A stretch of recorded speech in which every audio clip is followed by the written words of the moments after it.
Kini kami sedang menyusuri lorong kecil di kampung Panggak Darat, sebuah kampung yang damai, sunyi dan memeluk tenang dalam setiap langkah. Petang menjelang, langit kelabu disapu mendung, namun angin petang tetap mesra menyapa. Pokok hari berdiri bisu, redup oleh cahaya yang semakin hilang. Namun, mendung bukan selalu tanda hujan, kadang hanya ingin menemani.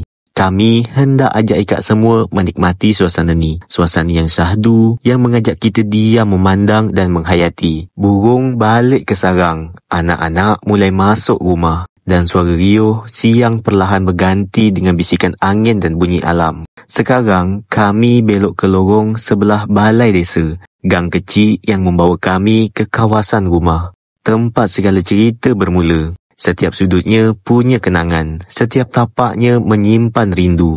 Inilah kampung kami yang sederhana tapi cukup untuk menenangkan hati yang lelah.